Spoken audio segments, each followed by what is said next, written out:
میری آواز بھیگی ہوئی تھی۔ مجھے وقت دو، میں تمہیں کوئی امید نہیں دلانا چاہتی، لیکن میں خود کو سمجھنے کی کوشش کروں گی، مجھے سوچنے دو۔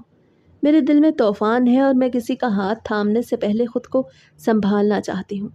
اس نے میری بات کاٹی نہیں، بس ایک قدم پیچھے ہٹا اور بولا، تمہیں جتنا وقت چاہیے لے لو، لیکن یاد رکھنا میں تمہارا انتظار کروں گا، ہر حال میں۔ میں نے سر ہلا دیا، آنکھیں جھکائیں، لیکن دل جیسے چیخ رہا تھا، تم پاگل ہو گئی ہو کیا؟ اتنی سچائی کوئی یوں آسانی سے کیوں کہتا ہے؟ کوئی اتنی شدت سے کیسے چاہ سکتا ہے، وہ بھی کسی ایسے انسان کو جسے دنیا عزت کے قابل بھی نہیں سمجھتی؟ میرے اندر سوالات کی آندھی تھی، مگر اس کی آنکھوں میں وہ سکون تھا جو برسوں سے میں نے خود میں تلاشا تھا۔ وہ اندر چلا گیا، لیکن میری دنیا کو ہلا گیا۔ میں وہیں کھڑی تھی، ساڑی کی چمک مدھم ہو گئی، کنگن کی کھنک اب شور لگ رہی تھی، اور میرے دل میں عجیب سا خلا، عجیب سا یقین۔ ایک نئی جنگ شروع ہو چکی تھی، میرے اندر میرے ہی خلاف۔ میں پیدا ہوئی تو ماں کی آنکھوں میں ایک لمحے کو خوشی چمکی، مگر جیسے ہی دائی نے دھیمی آواز میں کہا لڑکی پیدا ہوئی ہے، تو وہ چمک بجھ گئی، جیسے کسی نے چراغ پھونک مار کے بجھا دیا ہو۔ ابا کمرے کے باہر صحن میں بیٹھے حقہ پی رہے تھے، جب اندر سے آواز آئی، مبارک ہو بھائی جان، بیٹی ہوئی ہے۔ ابا نے حقے کو زمین پہ پٹخ دیا۔ اللہ کا قہر ہے، یہ تو اب کی بھی بیٹی؟ کیا میرے نصیب میں بیٹا نہیں لکھا؟ ماں چپ پڑی رہی، ان کی آنکھوں میں خوف اور شرمندگی ایک ساتھ لرز رہے تھے، جیسے اس لڑکی کی پیدائش ان کی ناکامی ہو۔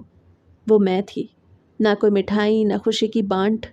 میری پیدائش پہ صرف ایک سناٹا تھا اور ایک بوجھ۔ میری بڑی بہنیں مجھے گود میں لیتے ہوئے کہتی تھیں، ابا تو ہمیں دیکھتے بھی نہیں، اب تجھے کیا دیکھیں گے؟ مگر میں ان بچوں میں سے تھی جو سب سنتی ہیں، سب سہتی ہیں، لیکن پھر وقت آنے پہ ایسی بات کہتی ہیں کہ سب کی سانسیں تھم جاتی ہیں۔ میں جب 7 سال کی ہوئی تو ایک دن ابا گھر کے صحن میں لکڑیاں کاٹ رہے تھے۔ ان کے ماتھے پہ پسینہ تھا اور کمر جھکی ہوئی تھی۔ میں ان کے پاس گئی، ان کے سامنے آ کے سیدھی کھڑی ہو گئی۔ میں نے اپنا ہاتھ ان کے کندھے پہ رکھا اور کہا، ابا تم مجھے بیٹا نہیں سمجھتے نا؟ تو سن لو، میں تمہارا بیٹا بن کے دکھاؤں گی۔ ابا نے ایک پل کے لیے میری طرف دیکھا، پھر بولے، تو بیٹا بنے گی؟ جا جا کے اپنی ماں کے ساتھ برتن مانجھ، بیٹیاں بیٹا نہیں بنتی، ان کی قسمت میں صرف چولہا ہوتا ہے۔ میں نے ایک لفظ نہ کہا، بس پلٹ کے اندر چلی گئی، اور اسی دن سے میں نے خود سے عہد کیا کہ اگر رب نے مجھے بیٹی بنایا ہے تو میں اس دنیا کو یہ بھی دکھاؤں گی کہ بیٹی بیٹے سے کم نہیں ہوتی۔ میں گلی کے لڑکوں کے ساتھ کھیلنے لگی، کینچے، گلی ڈنڈا، پتنگ بازی۔ اماں ڈانٹتی تھیں، یہ کیا لڑکوں کی طرح باہر کھیلتی ہے، لوگ باتیں بنائیں گے، مگر میں باز نہ آتی۔ جب پانی بھرنے کی باری آتی تو میں خود بالٹی اٹھا لاتی۔ میں نے اپنے ہاتھ نرم نہیں رہنے دیے، نہ ہی قدم پیچھے ہٹنے دیے۔ محلے کی عورتیں اماں سے کہتی، تمہاری چھوٹی لڑکی تو لڑکا بن گئی ہے، یہ کیا چلن ہے؟ اماں خفت سے کہتی، باپ کو خوش رکھنے کے لیے یہ سب کرتی ہے، بیچاری کو کیا پتا یہ زمانہ لڑکیوں کا نہیں ہوتا، مگر مجھے سب پتا تھا۔ ابا کبھی کبھار میری طرف نظریں ڈال لیتے تھے، خاص کر جب میں دوسرے بچوں کو ہٹا کے سب سے پہلے پانی بھرتی تو وہ آنکھ بچا کے ایک نظر ضرور دیکھتے، مگر کبھی کچھ کہتے نہیں تھے۔ میں 10 سال کی ہوئی تو میں نے محسوس کرنا شروع کیا کہ میرے جسم میں کوئی خاص تبدیلی نہیں آ رہی۔ میری بڑی بہنیں جب 12 کی ہوئی تو ان کی کمر نکھرنے لگی، ان کی آواز میں نزاکت آنے لگی، چھاتیوں میں ابھار آ گیا، مگر میرے ساتھ کچھ نہ ہوا، میری چھاتی بالکل سیدھی تھی۔ اماں نے ایک دن دبی آواز میں کہا، پتہ نہیں کیا مسئلہ ہے اس کے ساتھ، اس کی عمر کی لڑکیوں کو تو ماہواری بھی آنے لگتی ہے، اس کا تو کوئی نام و نشان ہی نہیں۔ میں نے سن لیا چھپ کے۔ میں چپ چاپ اپنے بدن کو آئینے میں دیکھتی، اپنی قمیض اٹھا کے خود کو تکتے ہوئے گھنٹوں سوچتی، کیا واقعی میرے ساتھ کچھ الگ ہے؟ ایک دن میں نے ماں سے سوال کیا، اماں سب لڑکیوں کی طرح میرا جسم کیوں نہیں ہوا ابھی تک؟ ماں نے مجھے ایسے دیکھا جیسے میں نے کوئی حرام بات کہہ دی ہو۔ چپ کر، یہ زبان کسی اور کے سامنے نہ کھولنا، شرم نہیں آتی؟ یہ باتیں لڑکیاں نہیں کرتی، یہ گندی باتیں ہیں۔ مجھے شرم نہیں، خوف آیا، جیسے میرے جسم میں کچھ خرابی ہے، جیسے میں مکمل نہیں، اور یہ سوچ میرے دل میں بیٹھ گئی۔ میں چپ چاپ چارپائی پہ لیٹ گئی۔ اماں نے آواز دی، روٹی کھا لے۔ میں نے کہا نہیں چاہیے۔ ابا نے پکارا، چھوٹے نل پر پانی بھر دے۔ میں نے کہا نہیں بھر سکتی۔ اس دن پہلی بار میں نے اپنے بوجھ کو خود محسوس کیا، اور پھر وقت جیسے رک گیا۔ میرے اندر ایک سوال اٹھا، اگر میں بیٹا نہیں، بیٹی بھی نہیں، تو پھر میں ہوں کون؟ میں اس وقت شاید 13 برس کی تھی، یا شاید 14، ٹھیک سے یاد نہیں، مگر اتنا یاد ہے کہ اماں کی نظروں میں میرے لیے ایک عجیب سی بے چینی بڑھنے لگی تھی، جیسے ہر دن کے ساتھ ان کے دل میں ایک اندیشہ گہرا ہوتا جا رہا ہو۔ میری دونوں بڑی بہنیں اب بالکل جوان ہو چکی تھیں، ایک کی منگنی طے ہو گئی اور دوسری کے رشتے آنا شروع ہو گئے، لیکن میں ویسی ہی تھی جیسے کچھ سال پہلے تھی۔ جسم میں کوئی خاص تبدیلی نہ آئی، چہرے پر نسوانیت کے بجائے ایک عجیب سختی آنے لگی، اور اماں روز کپڑے دھونے بیٹھتی تو میری قمیضوں اور شلواروں کو بار بار الٹ پلٹ کے دیکھتی، پھر میرے چہرے پہ نظریں گاڑ کے سوچ میں پڑ جاتی۔ آخر ایک دن محلے کی ایک عورت نے بات اڑائی کہ تمہاری چھوٹی لڑکی میں کچھ گڑبڑ ہے، وہ نارمل نہیں لگتی۔ تو اماں نے مجھے نرمی سے پاس بلایا اور کہا، آج دائی خالہ کے ہاں چلنا ہے، تجھے چیک کروانا ہے۔ میں نے کچھ پوچھا نہیں، دل میں پہلے ہی 1000 وسوسے پل رہے تھے۔ دائی خالہ ہماری گلی کی سب سے پرانی عورت تھی، جن کے ہاتھ میں بچوں کی پیدائش سے لے کے لڑکیوں کے نسوانی مسائل کے سارے جواب ہوتے۔ میں جب ان کے سامنے چادر اوڑھ کے بیٹھی تو انہوں نے میرے چہرے کو دیکھا، ہاتھوں کو چھوا اور اماں سے کہا، یہ کچھ خاموش سی لگ رہی ہے، کیا بات ہے؟ اماں نے آنکھیں چرا کے دھیمی آواز میں کہا، خالہ اس کی عمر ہو گئی ہے مگر ابھی تک پیریڈز نہیں آئے، نہ ہی جسم میں کچھ بدلا ہے۔ دائی خالہ نے میری طرف دیکھا، پھر مجھے ہاتھ سے پکڑ کے اندر کمرے میں لے گئیں۔ انہوں نے مجھے کہا، لیٹ جا، تھوڑا چیک کرنا ہے۔ میں ڈری ہوئی تھی، لیکن سر ہلا کے چپ چاپ لیٹ گئی۔ ان کے ہاتھ سخت تھے اور جیسے ہی انہوں نے چیک اپ کے لیے پیچھے ہٹ کے سانس بھری، مجھے لگا کچھ غلط ہے۔ وہ دیر تک چپ رہی، پھر اماں کو اندر بلایا، بی بی تمہاری بیٹی لڑکی تو ہے پر نہیں بھی ہے۔ اماں نے حیرت سے پوچھا، کیا مطلب خالہ؟ دائی خالہ نے سر جھٹک کے کہا، یہ خواجہ سرا ہے، نہ اس کے اندر وہ نظام ہے جو عورتوں کا ہوتا ہے، نہ ہی یہ مکمل مرد ہے۔ اللہ کی بنائی مخلوق ہے مگر درمیان میں ہے۔ اماں کے منہ سے جیسے آواز نکلنا بند ہو گئی۔ انہوں نے مجھے ایسے دیکھا جیسے ابھی ابھی ان کا سب کچھ چھن گیا ہو، جیسے میں کوئی بوجھ نہیں بلکہ گناہ بن گئی ہوں۔ دائی خالہ نے کہا، ایسے بچے سماج میں جگہ نہیں پاتے، تم سمجھدار ہو، فیصلہ کرو، یہ بڑا ہو کر بدنامی کا سبب بنے گا، ابھی سے سوچ لو۔ گھر آ کے اماں نے وہ بات ابا کو بتائی اور اس رات کا منظر جیسے آج بھی میری آنکھوں میں قید ہے۔ ابا نے غصے سے چارپائی کی پٹی پہ زور سے ہاتھ مارا۔ میں نے کہا تھا یہ کچھ الگ ہے، اس کی حرکتیں، اس کا جسم، سب کچھ ہمیں پہلے ہی سمجھ جانا چاہیے تھا۔ اماں بولی، پر ہم نے سوچا وقت کے ساتھ ٹھیک ہو جائے گا، دائی نے تو اب پکی بات کہہ دی ہے۔ ابا نے کہا، میری عزت خطرے میں ہے، کل کو لوگ کہیں گے میرے گھر میں خواجہ سرا پل رہا تھا اور ہم اسے بیٹی سمجھ رہے تھے، لوگ ہنسیں گے، تھو تھو کریں گے مجھ پہ، میں یہ برداشت نہیں کر سکتا۔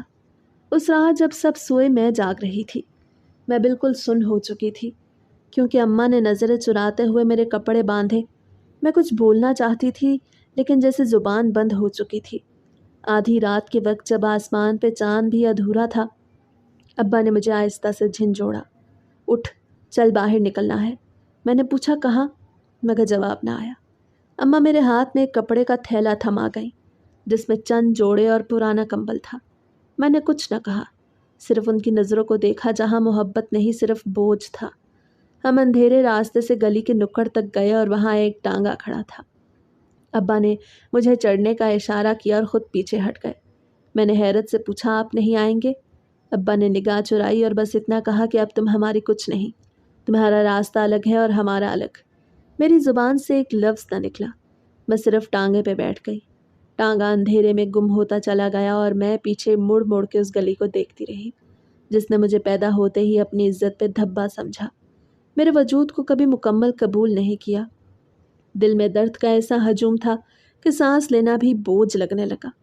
میں نہیں روئی، شاید اس لیے نہیں کہ آنکھوں میں آنسو نہیں تھے، بلکہ اس لیے کہ رونے کا حق چھن گیا تھا۔ جب کوئی ٹھکرا دے تو آنکھیں نہیں، روح روتی ہے، اور میری روح تب سے اب تک روتی رہی تھی۔ ٹانگا محلے سے دور ایک خستہ حال دروازے پہ رکا جہاں چند سائے دیوار کے ساتھ ٹیک لگائے کھڑے تھے۔ ان کی آنکھوں میں وہی جانا پہچانا سا درد تھا جو میرے دل میں ابل رہا تھا۔ وہ خواجہ سرا تھے۔ انہوں نے مجھے دیکھا، ایک نے آگے بڑھ کے میرا ہاتھ تھاما اور بس اتنا کہا، ہم سمجھتے ہیں آج اب تو اپنے جیسے لوگوں میں ہے۔ میں نے پیچھے مڑ کے آخری بار دیکھا، شاید اماں کہیں سے نکل آئیں، شاید ابا آواز دے دیں، لیکن وہاں صرف خاموشی تھی، گہری کاٹتی ہوئی بے رحم خاموشی۔ میں اندر چلی گئی۔ فضا میں تیل کی بتی کی بو اور کہیں دور سے کسی پرانی فلم کا گانا سنائی دے رہا تھا۔ وہ سب لوگ میرے گرد جمع ہو گئے اور سب نے کہا، یہی ہمارا نصیب ہے، اب تو بھی یہی سیکھ، ناچ گا اور جتنا ہو سکے جیتے جی مرنا سیکھ لے۔ میں نے ان کی باتیں سنی، سر ہلایا، لیکن اندر جیسے سب سناٹا ہو گیا تھا۔ میں انسان سے سایہ بن چکی تھی، نہ کوئی نام نہ پہچان، صرف ایک شناخت، خواجہ سرا۔ اور یہ وہ لمحہ تھا جب سب کچھ بدل گیا، ہمیشہ کے لیے۔ ایک عجیب سا خوف، ایک عجیب سی مانوس اجنبیت مجھے اپنی لپیٹ میں لے چکی تھی، جیسے جسم یہاں پہنچ گیا تھا مگر روح دروازے پہ ہی ٹھٹکی ہوئی کھڑی تھی۔ گرو جی سے ملواؤ، اسے نئی آئی ہے، تھکی ہاری ہے، ایک عمر رسیدہ خواجہ سرا نے آواز دی اور مجھے ہاتھ سے تھام کے اندر لے گئی۔ میں ایک بڑے کمرے میں پہنچی جہاں مخملی تکیے رکھے تھے، دیواروں پر سستے آئینے لگے تھے اور بیچ میں صوفے پہ ایک دبنگ عورت سی شخصیت بیٹھی تھی، چوڑی ناک، کالی بھویں، نیلا ساٹن کا جوڑا پہنے، سر پہ آنچل اور ہاتھوں میں موٹے موٹے سونے کے کنگن۔ یہی ہے وہ جسے گھر والوں نے رات کے اندھیرے میں باہر پھینکا؟ گرو جی نے نظر بھر کے مجھے دیکھا اور پھر طنزیہ مسکراہٹ کے ساتھ بولی، واہ رے زمانے، جو پھول کھلنے والا ہوتا ہے اسے پہلے ہی مسل دیتے ہیں۔ میں کچھ بول نہ سکی، زبان جیسے اندر کہیں چھپ گئی تھی۔ گرو نے اشارہ کیا، نام کیا ہے تمہارا؟ میں نے آہستہ سے کہا، ماہین۔ گرو نے ہنستے ہوئے کہا، ماہین تو بہت عام سا نام ہے، تو اب ہمارے ہاں آئی ہے، تیرا نیا جنم ہوا ہے، آج سے تیرا نام ہوگا نازو۔ میں نے چونک کے ان کی طرف دیکھا، وہ گویا ہوئی، نازو، کیونکہ تیرے انداز میں ناز ہے، تیرے چہرے پہ جو درد چھپا ہے وہی تجھے سب سے الگ بنائے گا۔ میرے اندر جیسے کچھ ٹوٹنے کی آواز آئی، ایک اور شناخت، ایک اور نام، ایک اور کردار۔ جو میں تھی وہ دھیرے دھیرے مٹ رہا تھا۔ گرو نے مجھے پاس بلا کے اپنے بازوؤں میں لے لیا۔ یہ دنیا ظالم ہے بچی، پر ہم ظالم نہیں، ہم تیرے جیسے ہیں جو ادھورے ہیں مگر اندر سے مکمل جینے کی کوشش کرتے ہیں۔ پھر میرے دن نئے ہو گئے، مجھے کپڑے پہننے، زیور سجانے اور بول چال میں نرمی سیکھنے کے طریقے سکھائے گئے۔ ہونٹ ایسے ہلانے ہیں جیسے ہوا میں کلیاں جھومتی ہوں، قدم ایسے رکھنے ہیں جیسے زمین پہ تمہارا راج ہو۔ ایک سینئر خواجہ سرا مجھے سبق دیتے ہوئے بولی۔ میں خاموشی سے سب کچھ سیکھتی جا رہی تھی مگر دل کے اندر ایک خالی کنواں تھا جس میں کوئی آواز گرتی ہی نہیں تھی۔ پہلی بار جب میرے ہاتھوں میں چوڑیاں پہنائی گئیں اور میری آنکھوں میں سرما لگایا گیا تو آئینے میں خود کو دیکھ کے میں ساکت رہ گئی۔ گرو کے گھر آئے مجھے 2 سال ہو چکے تھے اور اب میں نازو نہیں بلکہ اس محفل کی وہ چمکتی روشنی بن چکی تھی جسے دیکھ کے لوگ نوٹ لٹاتے، تالیاں بجاتے اور نیتیں خراب کرتے، لیکن ان میں کوئی ایسا نہیں تھا جس کی نظر میں انسان تھی۔ ہر ایک کے لیے میں صرف ایک تماشا، ایک جسم، ایک ادا تھی۔ مگر جب میں شام کے وقت محفل سے واپس آتی، زیورات اتار کے کونے میں رکھتی، نکلی پلکیں صاف کرتی اور اپنا دوپٹہ گلے سے لپیٹ کے بیٹھتی، تب میرے اندر کی ماہین جاگتی، جو نہ نازو تھی نہ تماشا۔ وہ ماہین جو کبھی اپنے باپ کی بیٹی بھی نہ بن سکی، نہ بیٹا۔ وہ ماہین جس کا دل آج بھی اپنی ماں کے نرم ہاتھوں، بہنوں کے ہنستے چہروں اور اس ٹوٹے پھوٹے گھر کو یاد کرتا تھا جہاں کسی کو میرا ہونا پسند نہیں تھا، مگر پھر بھی وہ میری جڑیں تھیں۔ میں ہر مہینے چپکے سے گرو کے دیہان سے بچ کے پیسے نکالتی، اپنی کمائی سے کچھ اپنی مرضی سے، اور انہیں ایک لفافے میں لپیٹ کے رکھ دیتی جس پہ صرف ایک پتہ لکھا ہوتا، محلہ صابری، نلکے والی گلی، 3 گھر دائیں جانب۔ میں نے وہ پتہ کبھی نہیں بھولا، شاید اس لیے کہ ماں کو خط پہنچے۔ میرا دل مانتا تھا وہ کبھی نہ کبھی شاید میرے بھیجے پیسوں کو ہاتھ لگاتے ہوئے تھوڑا سا روئیں گی، شاید بہنیں جب نئے جوڑے پہنیں گی تو ایک بار مجھے یاد کریں گی، شاید اماں چھپ کے میری بھیجی ہوئی چادر کو اوڑھ کے نوافل ادا کریں گی، اور شاید ابا جو ہمیشہ نظر چرایا کرتے تھے کسی کونے میں بیٹھ کے میرے بھیجے 1000 کے نوٹ کو بغیر پلک جھپکائے جیب میں رکھ لیں گے۔